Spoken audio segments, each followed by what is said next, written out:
got a big show coming your way, and it doesn't get any bigger than kicking the show off with the general manager of your Seattle Mariners, who's joining us in the booth here. If you're watching on the video stream, the one, the only Justin Hollander is with us. How are you, man? If you're watching on the video screen, I apologize for being overdressed. I'm I'm so jealous of your shorts and T-shirt. I'm right feeling now. a bit underdressed right now. It's ridiculous. I'm very jealous. Well, You're dressed like a GM. yeah, I mean, you're important. we're dressed like radio guys. Yeah, as we should be. 99% of days I'm wearing jeans and a Mariners hoodie, and today's just I had other stuff, so I apologize. Well, tell me how you're feeling, because by all measure, by all accounts, all the objective voices from the outside looking at the grades given out, the Mariners came out big winners. This was a tremendous trade deadline. Congratulations on it, and just tell me how you're feeling coming out of it. Like, mission accomplished, or were there things you wanted to do you weren't able to do? How do you look at it? I feel great because we won the game last night. Like all the other stuff that happens is just to hopefully help us win more games, and we won our first game after the deadline, and that is by far the most important thing.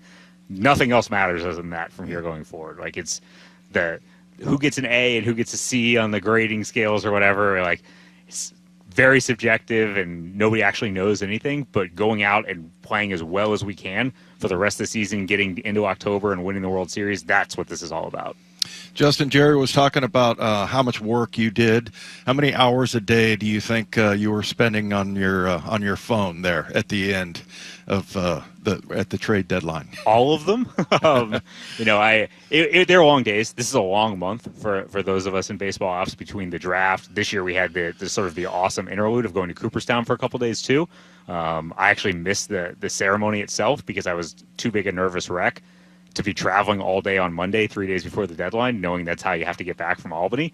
So I flew back on Sunday morning after the stuff on Saturday, and it was an awesome week for our group. Everybody put in a lot of time, and that's just normal in baseball this time of year. The calls, because we're on the West Coast, typically start like in the 7 o'clock hour from the East Coast teams, and they go all evening and all night, and we're watching our games too. So it's a lot of work, but it's work that's well worth it when you end up with Nails and Geno and Caleb Ferguson as your week ads. When does it start for you guys? When do you start, I mean, like, legitimately going, okay, I think we need help at this spot. Who do we know out there? When does the first call to a GM somewhere, hey, it's Justin, I'm interested in your shortstop or your third baseman. What would it take? I mean, when do those conversations There's start? usually like a different block depending on the time of year. So there's the spring training period, and I think in spring, like, generally how it's going to look, but you want to see what you have. Try not to over or underreact to things that are happening in spring. So there is a period in spring where there's typically some small deals made. Occasionally there's a bigger one. End of May, early June is like kind of the first time that clubs start to check in with each other a little bit. What are you guys thinking? Anything you're looking to do early? And then another round of calls in the very late end of June, like right before you go into the draft hole for meetings for a couple weeks. And then as soon as the draft ends, like literally the moment that the last pick is made, everybody shifts into trade deadline mode. How well do you know every GM? I mean, and are you just like meeting some of them for the first time when you start negotiating? Yeah, Jerry and I split the league up just based on relationships, and it actually works out really well, like almost 15-15 with people that he's more close with than I am and vice versa. So that's great about the setup that we have, is it doesn't put all of the calls and all of the work on one person. And some years it ends up being that he's the point person on every deal we do, and some years like this year it just ends up being me because I had the Pirates and the Diamondbacks. I also had the Twins, who were very active at the deadline. So it was a busy time for me on the phone.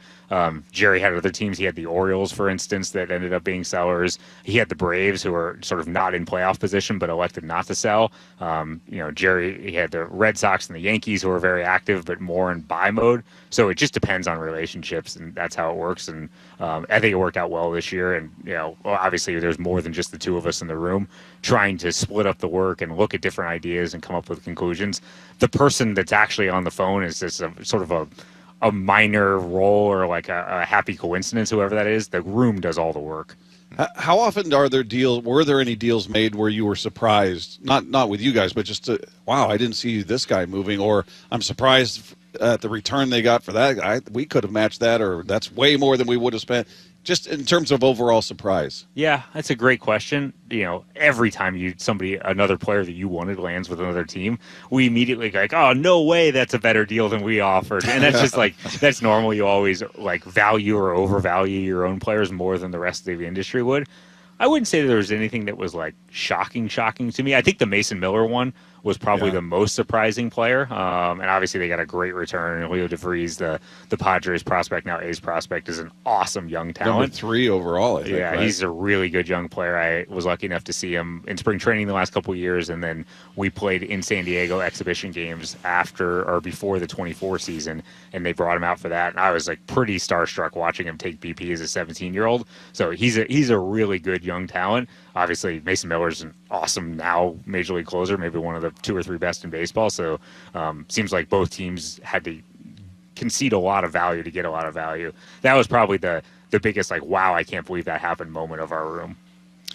Characterize some of the conversations that you have with these other GMs. I mean, when it gets down to it, it's just okay, we're given this, we're not willing to give up this guy. How do those conversations go? I think there's always an element of deals that are built on relationships, and they have to trust that you're telling the truth. Yeah. So the more you know someone, the more they believe you when you say you will or will not do something. And still you want to circle back just to make sure. So a lot of it is just reconfirming this is where you guys would be at. Would you consider adding to this if we added to that? Something like that. A lot of back and forth, a lot of tweaks. Some teams are very heavily model focused and they just need additional value to clear a certain hurdle in their system. Some teams are not like that at all and just sort of going with their gut and wanting to say I'd like an extra piece. And sometimes you feel like you have to give it to them because if you don't, somebody will. And sometimes you have to trust your gut that if you say no, they'll come back to you. So I think in the Diamondbacks case, we have a really good relationship with them. We've done a lot of deals with them. And I trust them, and I think they trust us, that when we say we're willing to do something, we're going to stick by that. We will do what we say, but we won't do more than that. And with them, I trust them that if they say they're willing to move, if we agree to something, they actually will do it and won't go shop it for days and days after that. How were you surprised at all that you were able to get arguably the 2 most prominent bats available and bullpen help, and you didn't give up one of your top 100 prospects? I mean, did you kind of go into this whole thing thinking we might have to give up 1 or 2 of these top 100 prospects, or how did you view that? I think we went into this deadline very open-minded. I think the one thing that we talked about is rentals for that type of talent were going to be really hard for us. We were more willing to give up proximity than upside.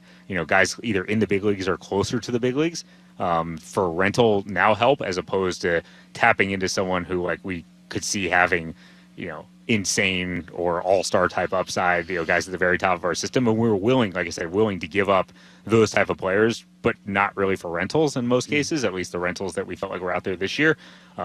I think the thing I was surprised about with the Diamondbacks was not that we were able to execute either deal, but part of me thought that once we did the Naylor deal, we probably weren't going to be able to do a Geno deal with them, that they didn't want to put them together initially, which was fine, and we totally understood. They were willing to talk about Naylor first, and we didn't want to have a situation where we let a really good player go by us in the hopes of getting a really good player later on. If you have a chance to add a really good player now, every game counts, let's add a really good player now. That we were able to circle back and get a second deal done was a pleasant surprise. The fact that we were able to do it without sort of the very tippy top of our system, I think is a credit to the organization that, we've drafted really well, we've developed really well. Our scouting group, our PD group, our high performance group, and our front office work really well together. And that gives us enough depth to potentially do deals like this where maybe you're not touching the, at least from the public perspective, the top of your system. So you talked about trusting people. So for a guy's personality, how does he fit in? Yeah. Are you getting that information just from all your sources, and also I wanted to ask about Naylor because he seems like he brings kind of a little bit of an edge with him. Yeah, I'm obviously I just met him yesterday for the first time because they've been on the road. It feels like we traded for him 2 months ago, but it was really 10 days ago. I'm getting to know his personality. We did make a lot of calls. Obviously, we had to make no calls on Geno. We know him incredibly well, but we did call around on Nails quite a bit. the people in San Diego who had been with him, the people in Miami who drafted him, as well as the people in Cleveland who've had him the last few years. And they all spoke very positively about him.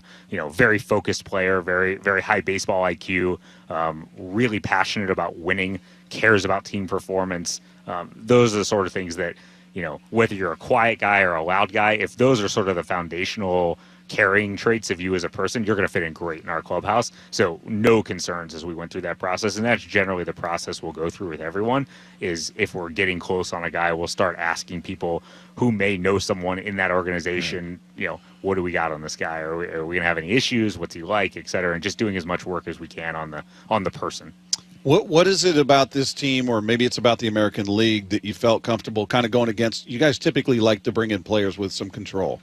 You didn't do that this year. So was that, hey, we got to take advantage of this group we've got, or it's the league is down, there's not that dominant AL, this is a great window right now, we got to take advantage? What led to that sort of change in philosophy? Yeah, I think you have to, I'll steal a line from Jerry, you kind of have to shop from the store, what's available at the store. And this year there weren't, like last year we were thrilled to get Randy, 2.5 years of control of an all-star caliber player. That was great, that was available. There just wasn't that type of player available this year.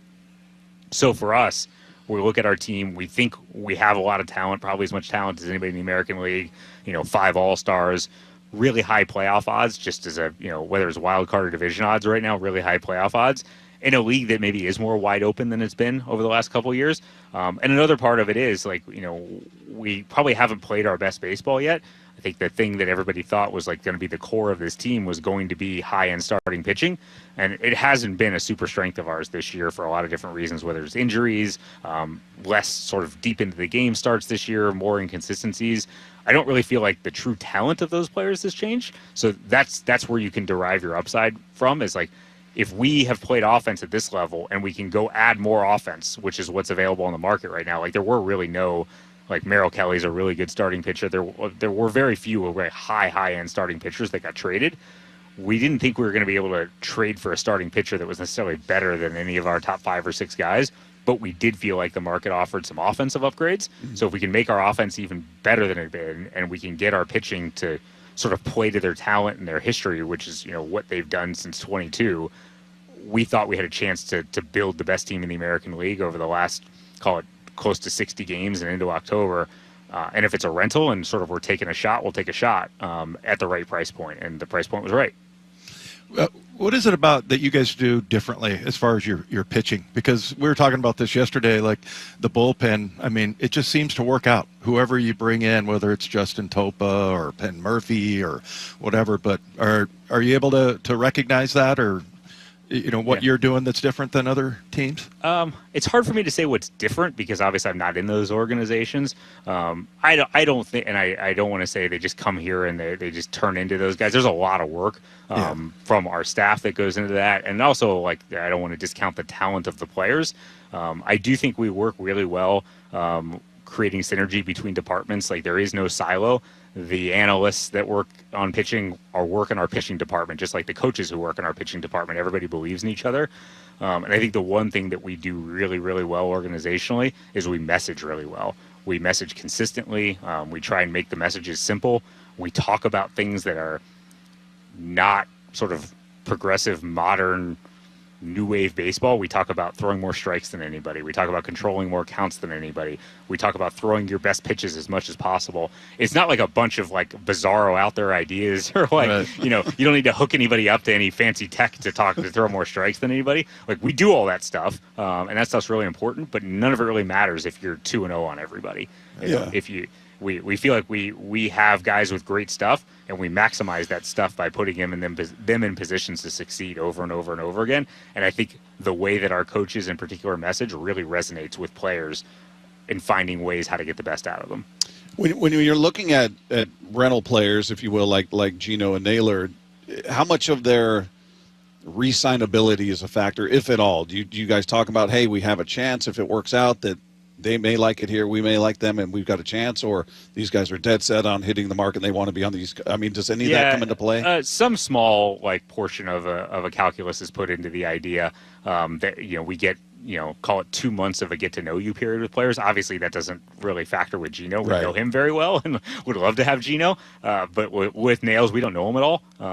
But he is going to be a free agent this year, and just getting a little time to get to know him and him us is a small bonus that as we head into free agency, we can see does he love it here? Do we love him here? And that's great for everybody.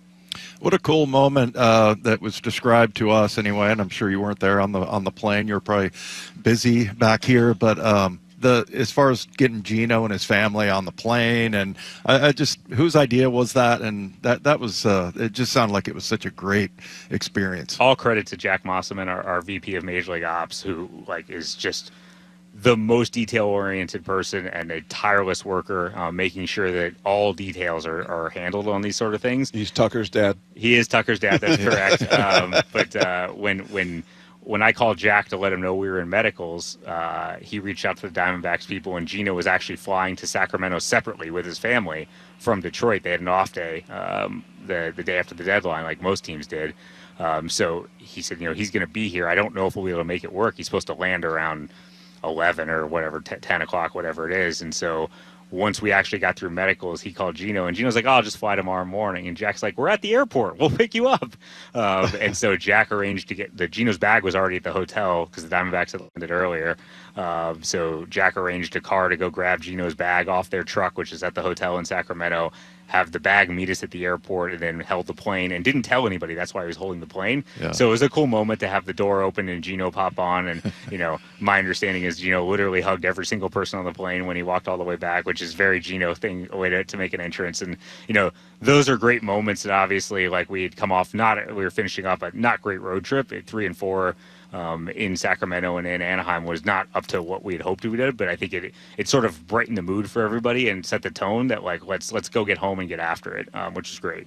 Why do you think Geno's had the impact he's had here? It's not like he played. He's kind of revered like he was here for a decade. He's all these golden moments. He was here for 2 seasons, and good player. And not a knock on him, but his impact is unique as I see it. Just the way the fans respond to him, the way the clubhouse responds to him. What do you think that is? It's a great question. He's a really good player, so that helps. 2, he was here in 22 and great in 22 when we broke the drought, which I think is a big part of it, is that he's been part of a winning culture here. And 3, I think everybody who spent time with him just really, he's easy to connect with because he's a really genuine person. He's the same guy every day. He doesn't ever let you see the bad moments. I'm sure he has them like everybody else, but he doesn't ever let that become a cloud on who he is. He's steady as can be. He's positive with everybody. And he just keeps everybody in a great place every day. And those types of people, especially in baseball, when it's 162 games of ups and downs and 4 strikeouts and then hitting a homer, and it's just it's a very unique trait to have for anybody. And I think he keeps a whole clubhouse in that place is very unique. Tell us a little bit about Ben Williamson and just, what he did for you this year. And I mean, it was kind of, obviously everybody wanted Eugenio here, of course, but he did a really good job. And, what do you expect from him over the next year or so? Sure. Those are always the tough parts of moves like these, is there has to be a corresponding move. Yeah. Ben did an awesome job. He's, call it a couple of years away removed from William and Mary, and the shortest pit stop you could imagine in AAA, and then he's in the big leagues trying to fight for his life and make it work. And he's an awesome defender. He makes a ton of contact. He grinds at bats. He did a great job. He had some really clutch hits. I think for his benefit, we felt like having him come and be a bench player right now and take a few at-bats a week and maybe come in for defense or an occasional off day, that's probably not the right thing for Ben Williamson at this stage of development. There's things that he wants to work on and get better at, and it's really hard to do that when you're playing once a week or a couple of innings of defense and then not playing again for a few days. So for Ben's benefit and for our benefit, Ben hasn't played a lot of other spots. He hasn't had a ton of at-bats at the upper levels. Going down and getting more at-bats and more reps to help him become the best version of himself, I think is very valuable for him and for us.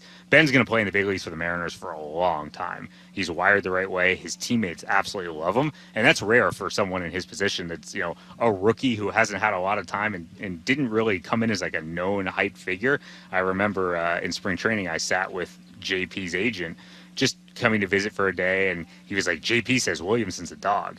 And I was like, JP thinks Ben Williamson's a dog. How does he even know who Ben Williamson is? He's like, he loves him. So like, when the veteran players make comments to their friends, their agents, the other players about a player going about it the right way, that's kind of your first tip off that maybe they're wired a little differently, that they make that kind of impression. And that's my view of Ben, is that his teammates really respect him, and he will be back and he'll play here a long time. Is he a guy you guys look at and project that power will develop, the power you expect at those corner spots? That was really the only knock. I mean, as you said, the glove was spectacular. He was above league average in every other way. And offensively, just the power, is that something you guys see? Oh, yeah, he's got that there. It just needs to be sort of fine-tuned, if you will. Yeah, Ben is strong. I mean, for those who have been around Ben's really strong. He puts the work in the weight room.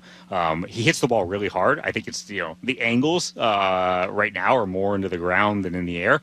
And I think that's something he'll just learn to do over time. Is he ever going to be a guy that hits 30 or 35 homers, or, goes the Geno route and hits 50 homers in a season? Probably not. But is he going to learn to hit the ball in the air and take his shots and, turn on the breaking ball that's on the inner third that maybe is a hanger? Yeah, I think he will learn that, and that's one of the reasons why we want to let him go down and get reps, is so he can improve in those areas and get better instead of just sitting and not developing. What do you do now, Justin? I mean, obviously, take a nap. Yeah, I mean, I'm sure that you weren't working 40-hour work weeks leading up to this, but where does your kind of main focus go now? I'd put my feet up a little bit and watch the team. We'll obviously monitor the waiver wire. No one cares about this. It's like the least interesting part of the public-facing part of the job, but we'll go into like our own HR reviews and staffing and those sort of decisions. We'll start talking about, what sort of capital requests we want to make for next year and budgets. Really exciting stuff that is really going to move the meter for your listeners. But no, it's and there is an element of all right, the team building's mostly done at this point.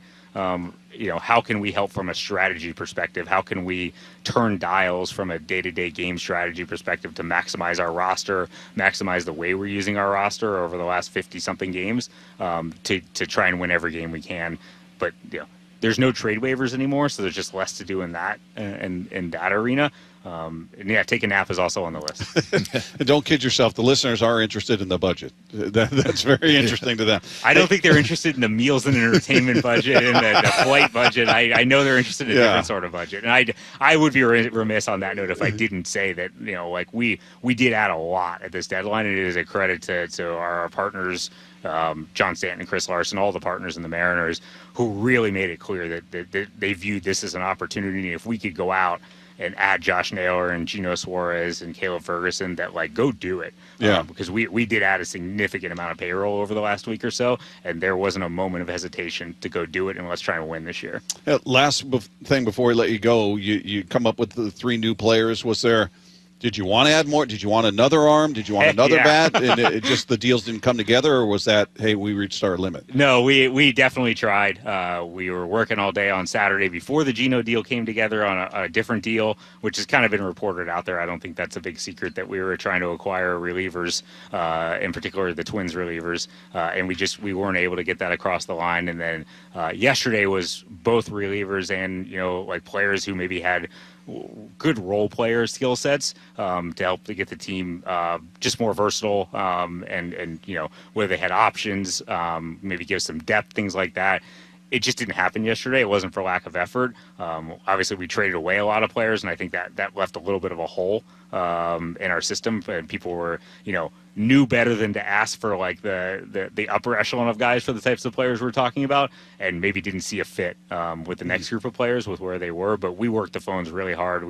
Yesterday was not a punt day for us. We tried really hard, and I think that's always our resting position, is that we'd like to find ways to get him better. I'm watching Edward Brizardo jog on the field right now, and he was one of our sort of last-minute small deadline deals that no one talked about a couple years ago, who's worked out really well. Trent Thornton was one of those guys that was a deadline ad a few years ago. We've done well in some of those small reliever, small to the public eye trades for relievers that maybe have moved around a little bit and end up sticking on our club for a little bit. And Edward has done a phenomenal job this year and been a huge part of what we're doing. And that was a very small trade that we made, I want to say 2 hours before the deadline a few years ago. Well, Let me say congratulations. Thank you. Because I think even the most staunch critics out there in our audience. I didn't know that was a thing. It's a thing. You'd be surprised. But we talked about, hey, as critical as you could be, you got to tip your cap. You guys went out there and did it. I think the fans are invested and excited, and I can't wait to see this final 52-game stretch and see how things shake out, man. Hopefully we're talking in October. I hope so. That, like I said, with that, it's really nice of you to say the most important thing is win the game tonight. Like the A+ or the A- or the B+ on the athletic scorecard is like totally irrelevant. How many games can we win from here on out? That's really like that'll be the biggest report card that we get is did we win enough games to get in the playoffs and do we win enough playoff games to hoist the trophy? Yeah. Well, we're right there with you, man. Thank you. Appreciate you. Thanks for your time. There you go. There's Justin Hollander, GM of your Seattle Mariners.